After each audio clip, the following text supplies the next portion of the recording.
Bonjour à tous et bonjour à toutes. Donc aujourd'hui, je vais vous faire une petite vidéo où je vais revenir sur deux sujets, pardon. Le premier, ça va être une interview de Carlos Moya que j'ai trouvé sur Internet, sur la presse espagnole via Twitter. Et la deuxième, évidemment, ça va être sur le tirage de l'Australian Open qui est tombé cette nuit aux alentours de 2 heures du matin, heure française. Donc interview de Carlos Moya, je reviens dessus pourquoi? Parce que une interview que j'ai trouvée vraiment sidérante parce que Moya a été extrêmement honnête dans son interview et il a dit des choses euh, qui m'ont un petit peu choqué. Première chose, Moya est revenu sur comment ça s'est passé, comment il a intégré l'équipe de Rafa. Donc ça, il n'y avait pas trop eu de surprise. Au début, il dit que c'est Tony qui l'a appelé, etc. Ça, on le savait déjà. Et il dit qu'avant d'accepter ou de refuser l'offre, il a appelé Rafa pour clarifier 3 points avec lui. Le premier point, qui est un point quand même important et qui est une des raisons pour lesquelles il a arrêté sa collaboration avec Milos, c'est qu'il voulait que Rafa soit d'accord pour que Carlos Moya ne soit présent que 12 à 14 semaines par saison avec lui. 12 à 14 semaines, ça fait les 4 grands chelems, donc 8 semaines, et 3 ou 4 Masters 1000 et pas plus. Et ça, c'est pour des raisons familiales, parce qu'il veut voir grandir ses enfants, etc. Et donc, il voulait clarifier ce point-là avec Rafa, et ça a été fait. Rafa lui a donné son accord. Les deux autres points sont plus intéressants, et ça, on n'avait pas eu les infos jusque-là. D'abord, Moya a demandé à Rafa s'il se sentait, s'il avait l'ambition de redevenir numéro 1 mondial et de gagner des grands chelems. Ce à quoi apparemment Rafa lui a répondu oui, lui a dit que c'était pour ça qu'il avait arrêté sa saison beaucoup plus tôt, justement pour être prêt, pour faire une grosse prépa physique, etc. et pour être prêt pour de nouveau gagner les plus grands tournois de la planète. Et la dernière chose sur laquelle Moya a insisté, c'était est-ce qu'il était prêt à accepter des changements imposés par Carlos Moya dans la façon de Rafa de s'entraîner. Donc voilà les 3 points que Moya a expliqué à Rafa et avant de donner sa décision. Donc ils se sont mis d'accord là-dessus et donc ils ont commencé leur collaboration. La collaboration a commencé à Manacor et en fait on apprend que la première séance, Moya a servi de sparring partner à Rafa et il ne l'a pas coaché sur les premiers jours.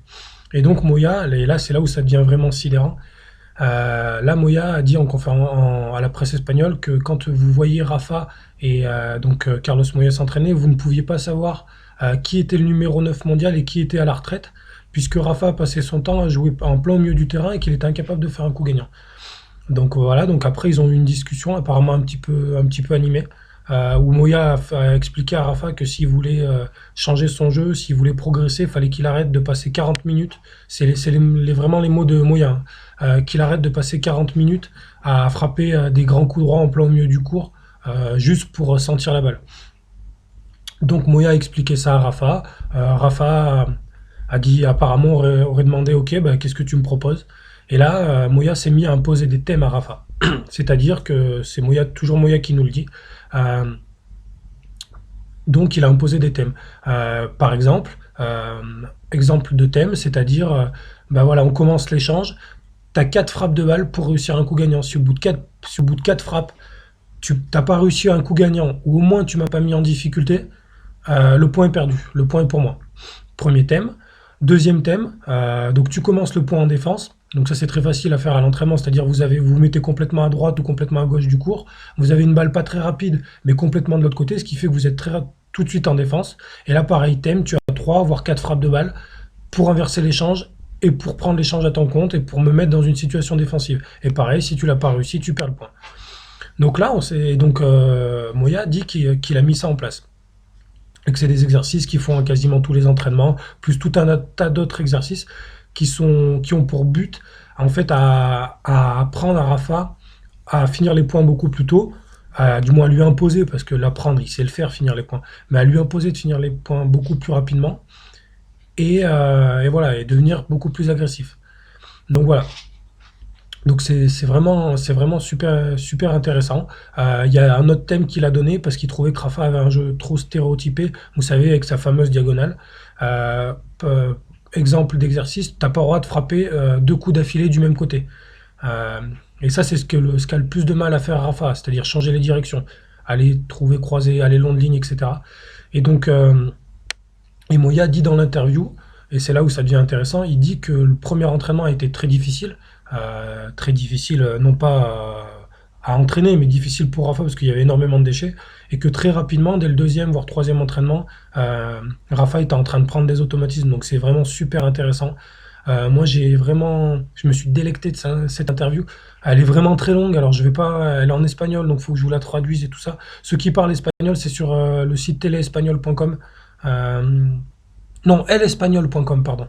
Elespagnol.com, donc ceux qui parlent espagnol, allez-y, parce qu'elle est vraiment longue, donc ça, j'ai pas trop le temps de vous la traduire. Puis là, franchement, je vous en ai donné l'essentiel. Et la dernière chose qui était intéressante, c'était une anecdote que Carlos a donnée. Euh, en gros, Moya dit que Rafa, il est un peu fatigant à l'entraînement parce qu'à chaque fois, quand il y a une balle litigieuse, il demande est-ce qu'elle est bonne, est-ce qu'elle est pas bonne. Et donc, à un moment, Rafa demande à Carlos, bah, elle est bonne ou elle est faute. Et Moya lui répond, Rafa, on s'en fout. L'important, c'est juste de savoir si tu tapes bien la balle ou si tu la tapes pas. Si elle est dehors, de toute façon, elle finira par rentrer. Et si elle est dedans, peu importe. Faut juste regarder si tu tapes bien ton coup.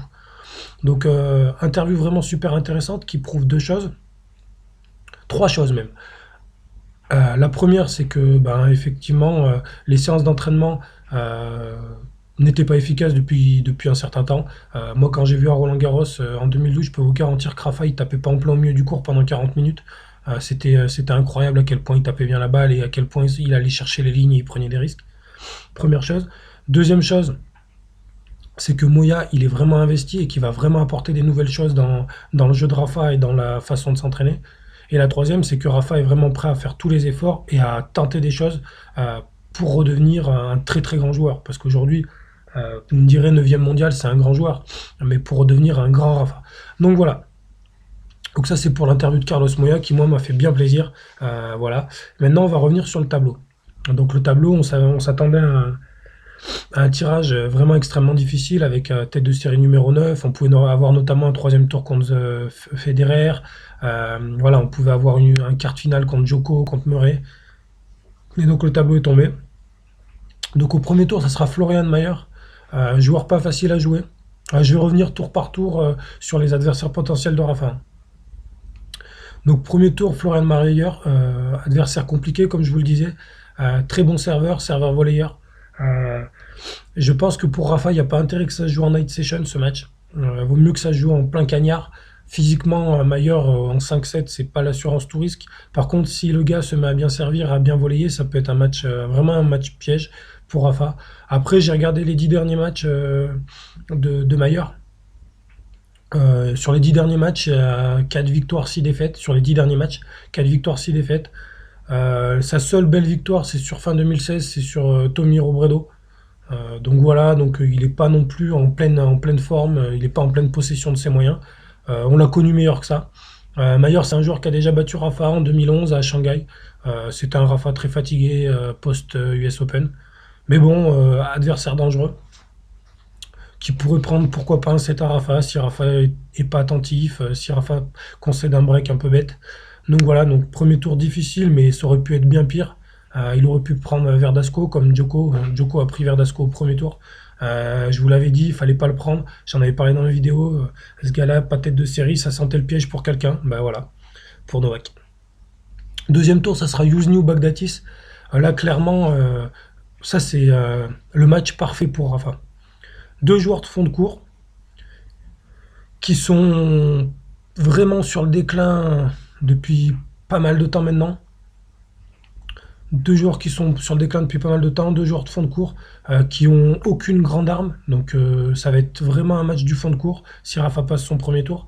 Il y en a pour moi aucun des deux qui peut lui faire mal. En tout cas pas sur 5-7. Voilà. Donc deux premiers tours qui sont quand même bien à la portée de Rafa et qui devraient lui permettre d'arriver au moins au troisième tour. Et après, à partir du troisième tour, ça commence à se compliquer. Parce que vous avez Alexander Zverev au troisième tour qui se profile. Zverev, c'est pas encore fait, hein. J'ai regardé son tirage, il a quand même deux matchs difficiles. Le premier tour, je sais plus, il m'est sorti de la tête. Mais je sais qu'au deuxième tour, il peut avoir quelque chose comme Dolgopolov ou Koric, je sais plus. Mais bon, Alexander Zverev, que Rafa a battu, rappelez-vous, l'année dernière, Indian Wells. Pour moi, c'est peut-être un petit clin d'œil du destin quand même. Parce que si vous regardez bien l'année dernière, le match qui fait que Rafa recommence à bien jouer et qui mentalement lui fait du bien, c'est ce match contre Alexander Zverev, où Rafa perd le premier set, il gagne 6-0 dans le deuxième, il sauve balle de match à 5-3, 40-30 sur le service d'Alexander, et derrière il s'impose. Donc c'était vraiment un match qui a vraiment fait du bien à Rafa et qui a vraiment fait mal à la tête à Zverev. Après, Zverev, il est très jeune. Sur un format 5-7, c'est pas forcément celui qui me fait le plus peur. C'est sûr que s'il sent bien la balle, il peut battre Nadal, hein, clairement, hein, clairement. Mais en format 5-7, sous 35 degrés, vu l'état physique, la progression physique et de Rafa, de ce qu'on a vu sur les premières semaines, et de Zverev, voilà, c'est un troisième tour compliqué, mais je préfère quand même largement un Nadal Zverev qu'un Nadal Federer. Je pense que c'est moins pire pour Rafa. Troisième tour compliqué. Si Rafa passe en huitième de finale, ça sera Monfils ou Kohlschreiber. Normalement, si on regarde les têtes de série. Monfils qui est tête de série numéro 6, 6 ou 7, je sais plus. C'est parmi les têtes de série que Rafa pouvait prendre en huitième, c'était la meilleure à prendre. Parce que les autres c'était Berdych. C'était Berdych et Silic notamment. Donc entre les trois, je préfère quand même mon fils joueur de fond de cours. Grosse bataille physique en perspective. En plus, mon fils aura trois matchs difficiles, c'est pareil, je les ai plus en tête. Je sais il a Kohlschreiber sur sa route. Je crois qu'il a un premier tour, oui, voilà, ça me revient. Il a un premier tour contre Veseli, Jiri Veseli, qui est toujours très compliqué. En plus, mon fils, il a quand même cette particularité, cette habitude en Grand Chelem, il a toujours pas compris l'importance de passer des tours en 3-7. Donc il arrive souvent, au bout de deux trois matchs, à avoir déjà joué un ou deux cinquième set. Donc voilà. Donc mon fils ou Kohlschreiber, pour moi, je pense que ça sera mon fils quand même s'il a un tableau un peu compliqué. C'est un match difficile pour Rafa, mais c'est pareil, vu ce qu'il aurait pu prendre, c'est un bon match-up pour lui. Lui qui veut mettre en place des choses du fond du cours, franchement, c'est parfait, hein. S'il prend Zverev, c'est un joueur de fond de cours, même s'il a tendance à bien servir, à venir à la volée. Baghdatis Yousni, ça joue du fond du cours. Mon fils, ça joue du fond du cours. Donc ça peut lui permettre d'arriver, s'il y arrive, en quart bien réglé. En quart de finale, ça devrait être Raonic. Pareil, Raonic qui a un tableau pas facile parce qu'il prend un premier tour de Stine Brown. Jamais facile à jouer. Mais bon, on va partir sur le principe que c'est Raonic qui sera là. Voilà, il y a Moya qui a rejoint l'équipe de Nadal. C'est un format 5-7. Voilà, donc pareil, en quart de finale, il devait prendre un des quatre premiers. C'est le meilleur à prendre, je pense. Djokovic et Murray, pour moi, ils sont un cran au-dessus. Je pense pas que Rafa puisse les battre.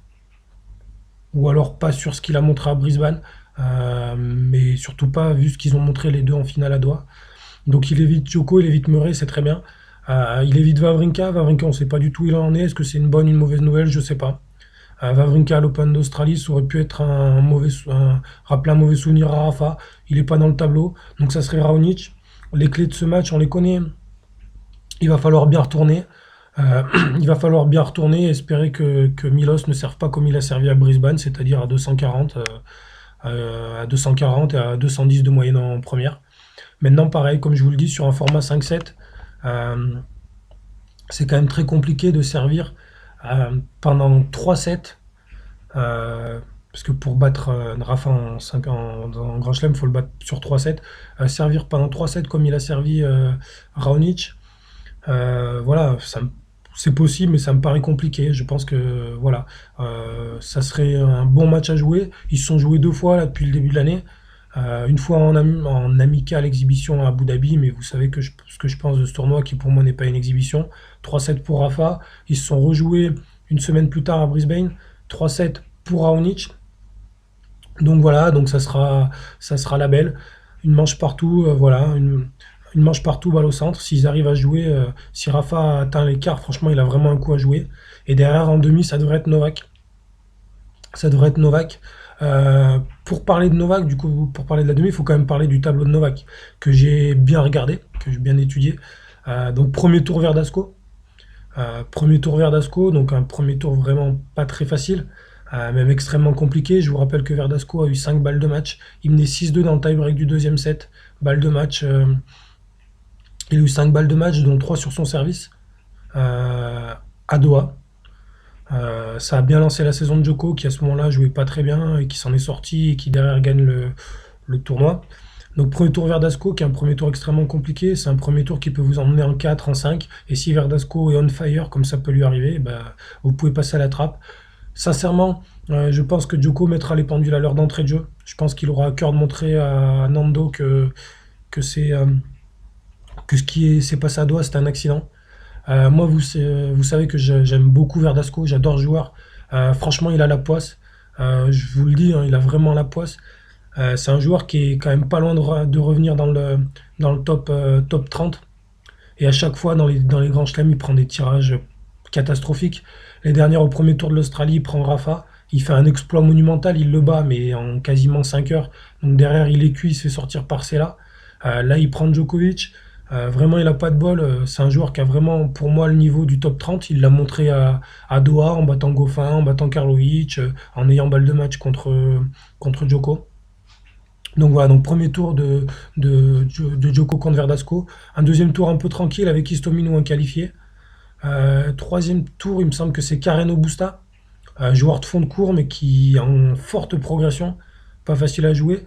Huitième de finale, Dimitrov, qui est l'homme en forme, que moi je pensais que c'est vraiment le joueur, non dans les 8 premières têtes de série, c'était vraiment le joueur à éviter. Vraiment le joueur à éviter avec ce qu'il a montré à Sydney. Sydney ou Auckland, je sais plus, Sydney. En gagnant le tournoi, en étant franchement exceptionnel. Il bat Nishikori, voilà. Donc un huitième contre Nishi, non n'importe quoi, contre Dimitrov, un quart potentiel contre Dominic Thiem, et puis cette demi éventuelle contre Rafa. Donc Verdasco, donc Djoko, il a pas un tableau facile. Je trouve même que le tableau de Djoko est plus compliqué que celui de Rafa, par rapport au type de joueur, par rapport au fait que dès le premier tour, il va être en danger. Ça, c'est jamais agréable. Quand dès le premier tour, vous vous sentez en danger, ça vous met un peu dans une situation d'urgence. C'est d'ailleurs un peu ce qu'avait ressenti Rafa, je ne sais pas si vous vous rappelez. Mais dès le tirage, il avait dit que tout pouvait se passer, il se sentait en danger, et voilà, et badaboum, la pression, danger, vous n'avez pas eu le temps de vous régler, vous n'êtes pas habitué au cours, au bal, etc., et vous êtes déjà à la maison. Donc voilà. Après, j'ai pas trop regardé la partie haute du tableau. J'ai jeté un coup d'œil rapide à Murray. Murray qui pourrait jouer Federer en quart. Federer qui pourrait jouer Berdych au troisième tour. Federer qui est vraiment pas verni au tirage. Il prend deux qualifiés. Donc il va gagner les 2 premiers matchs, il va les gagner en 3-7. Sauf s'il a pas de chance et qu'il prend Stepanek. Et derrière, il va se retrouver direct sur Berdych. Pour Federer, c'est vraiment pas une bonne nouvelle. Il peut perdre des points encore et descendre encore un peu au classement. C'est pas une bonne nouvelle pour Roger. J'ai regardé, je crois qu'il y a un quart potentiel entre Murray et Nishikori et une demi entre Murray et Wawrinka. Voilà, un tableau assez équilibré. Voilà, il n'y a pas de. À part le Djokovic Verdasco au premier tour, il n'y a vraiment pas de choc. Pour moi, c'est le seul choc. J'ai vu qu'il y avait un Feliciano Lopez Fonini qui va être intéressant à regarder. Donc voilà. Donc du coup, qu'est-ce que moi j'attends avec ce tirage? Sincèrement, franchement, vu, c'est un tirage au sort qui est difficile, on est d'accord. Mais vu les adversaires potentiels de Rafa, je vous rappelle dans les adversaires potentiels de Rafa, étant donné les têtes de série. J'avais vu un article d'un journaliste portugais spécialiste tennis. Au troisième tour, Rafa, il pouvait prendre Federer. Il se retrouve avec Zverev. Pour moi, il gagne un petit peu au change quand même. Même si Zverev, c'est compliqué et tout ça. En huitième, il pouvait prendre Kyrgios. Il y en avait beaucoup. Il y avait Kyrgios, Goffin, etc. Et il prend mon fils. Alors, en termes de classement, vous allez me dire, ouais, mais mon fils, il est sixième. Ouais, d'accord. J'en ai déjà parlé l'année dernière. Mon fils, il est sixième, c'est une escroquerie. Il a fait 3 bons tournois dans l'année. Et vu que les autres, Nadal et Federer, se sont blessés, n'ont pas joué, et qu'ils ont fait des mauvais résultats, il était top 10. Mais moi, je préfère largement prendre à mon fils qu'un Kyrgios. Et derrière, après, Raonic, voilà, c'est un peu du pile ou face. Moi, avec ce tirage-là, je pense que Rafa, il peut rêver d'une demi, clairement. Il peut rêver d'une demi, et si par bonheur, il arrive en demi en étant très frais, et que, à contrario, Djoko a fait un 5-7 contre Verdasco, il a perdu un 7 contre Thiem, contre Dimitrov, etc. Après, dans demi, tout est possible. Moi, franchement, le demi, pour moi, ça serait le résultat parfait. Vraiment le résultat parfait. Parce qu'à partir des demi, zéro pression et c'est que du bonus. Et pour moi, le minimum syndical que Rafa doit faire, c'est arriver à Raonic. C'est-à-dire gagner ses deux premiers tours, passer le test Zverev. De toute manière, pour être honnête, on va savoir très rapidement où il en est, Rafa. On va le savoir sur les deux premiers tours. Pourquoi? Le premier tour, c'est un joueur qui ne lui correspond pas du tout. Serveur volleyeur, Rafa aime pas ça, il a pas de rythme et ça le gonfle. Donc déjà, dès le premier tour, on va savoir si Rafa, il retourne bien, etc. Et c'est un point que vous avez, un point noir que vous avez montré du doigt contre Raonic et vous aviez eu raison. Première chose. Deuxième tour, il va prendre un joueur de fond de cours. Donc là, parfait. On va savoir est-ce que du fond du cours, est-ce que Rafa est bien ou est-ce qu'il est pas bien.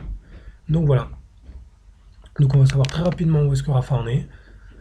Et ça va être pas plus mal. Et dès le troisième tour, Zverev, voilà, où vous pouvez clairement, si Rafa passe à côté, rentrer à la maison. Donc moi je suis plutôt content de ce tirage, je m'attendais à pire. J'aurais préféré qu'il soit dans la partie de Murray, parce que je trouve que Murray est quand même moins fort que Rafa, ouais, que Rafa et surtout que Novak. Donc voilà. Donc comme d'habitude, vous n'hésitez pas, si vous avez des questions, vous n'hésitez pas. Si vous voulez que je revienne sur un point en vidéo avant le début de l'Open d'Australie, n'hésitez pas. Normalement, je devrais pouvoir vous faire des vidéos pour l'Australie, des vidéos des matchs de Rafa, des vidéos d'analyse. C'est pas encore sûr, je vous tiendrai au courant. Dans tous les cas, si Rafa passe des tours, je vais essayer de trouver du temps dans mon emploi du temps pour vous faire ça. Donc si vous avez des questions, vous n'hésitez pas, des commentaires, vous n'hésitez pas. Si vous n'êtes pas d'accord avec quelque chose que j'ai dit et que vous voulez qu'on en débatte, c'est avec plaisir. Donc je vous souhaite une bonne journée, une bonne soirée. Du coup, à très vite. Ben, Rafa, oui, un petite info pour ceux qui se demandaient. Rafa rentre en lice mardi. Un mardi, ça veut dire lundi, hein. C'est lundi dans la nuit de lundi à mardi. Donc l'Australian Open commence dimanche. Donc dimanche à 1h du matin, donc lundi ou lundi à 1h du matin, comme vous voulez, mais dans la nuit de dimanche à lundi à 1h du matin, avec la partie première du tableau, donc la partie de Murray, et dès le lendemain, vous avez la partie de Rafa. On connaît évidemment pas les horaires. Voilà. Donc si vous avez des questions, vous n'hésitez pas. Je vous dis à très vite sur le blog. Passez une bonne journée et une bonne soirée. Et donc on se retrouve pour le début de cette Australian Open qui arrive très vite.